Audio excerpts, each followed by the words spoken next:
A very rare interview with Jim Cornette from back in the summer of 1988 during the Great American Bash Tour.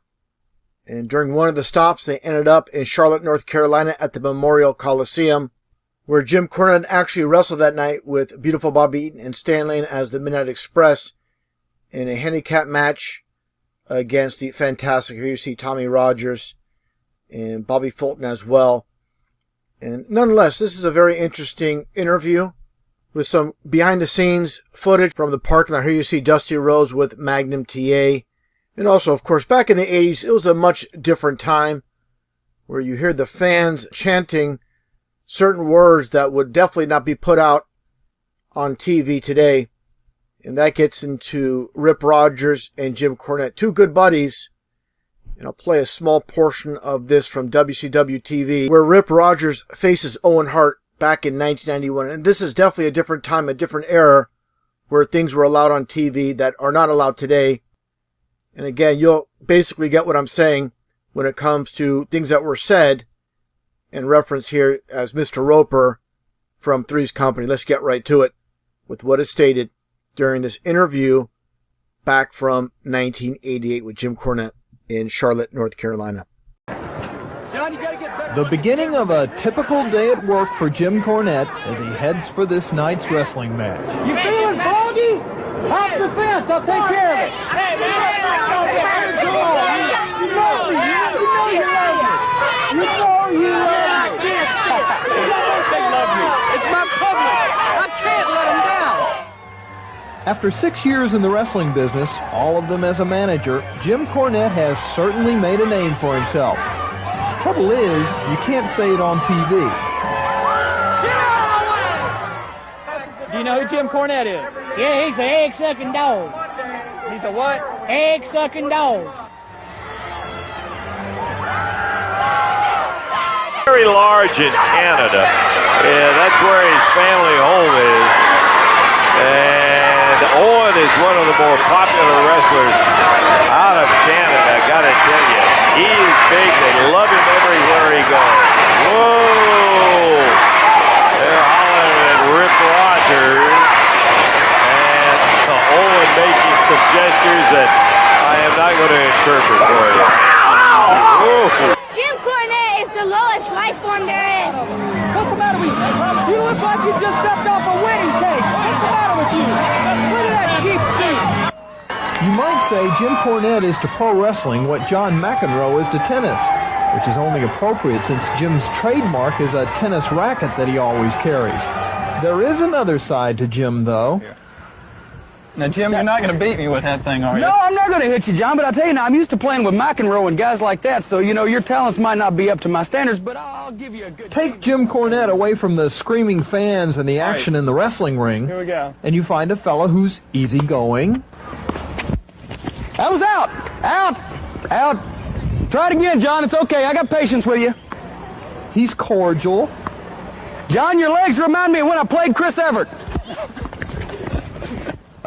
And he's polite, too. I don't remember those. But, well, you got this camera. Let me tell you, it's a cameraman, the ugliest cameraman I've ever seen. Here, gain some weight. Take that, okay, fella? All right. No matter where you go, though, Jim likes to talk wrestling, something he's loved ever since he was a little boy growing up in Kentucky.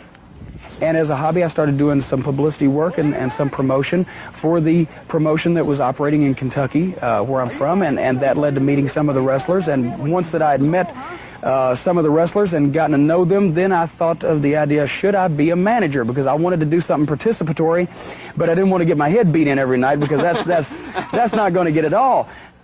Jim came to Charlotte 3 years ago, bringing with him a reputation that doesn't exactly endear himself to the hearts of most wrestling fans. But being despised is no problem for a man who easily separates his private life from the one he leads in public.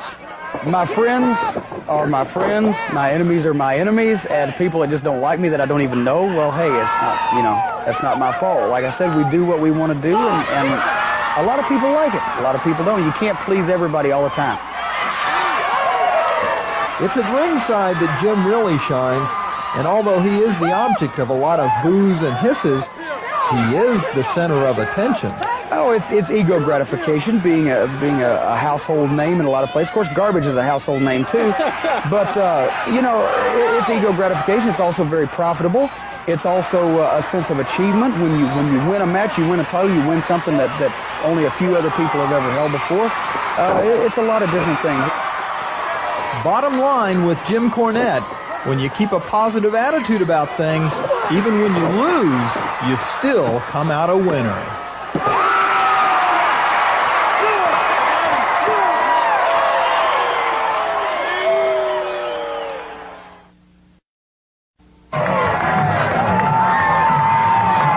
If it's nothing else, pro wrestling is certainly flamboyant. If you come out there in a pair of black trunks and a pair of black boots and your hair combed over to the side, then what's going to distinguish you from any 500 other professional wrestlers? But if you find something in yourself to project, to magnify, then that's something that people can remember and people can relate to, or people can take a hold of and notice. The name of the game here is self-promotion, and getting your name and face in front of the public eye is almost as important as winning. Wrestlers are all independent. They're all individuals. They're trying to promote themselves, their name, their reputation in front of the people.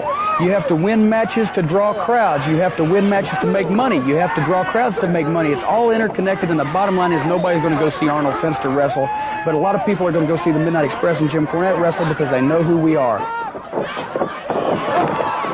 It is certainly physical. These men are serious about their work, and they work at it. They have to have speed, they have to have strength, they have to have stamina. They can't just train for one sport because wrestling requires them to do everything. People don't realize how often that wrestlers wrestle when they're hurt.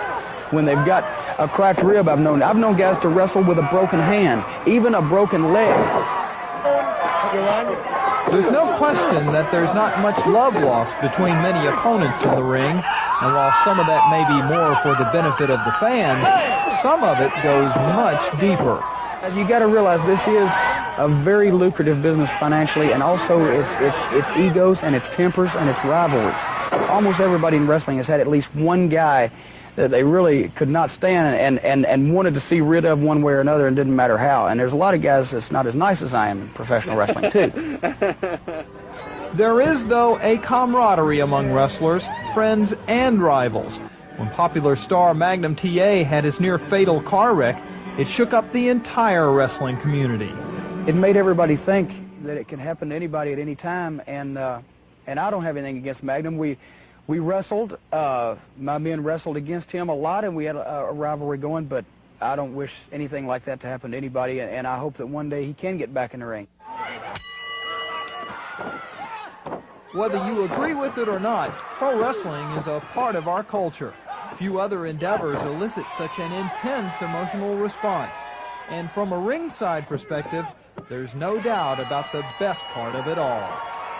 When you win, get your hand raised, make a lot of money, and get a title belt to go along with it, all in the same fell swoop. That's the best part.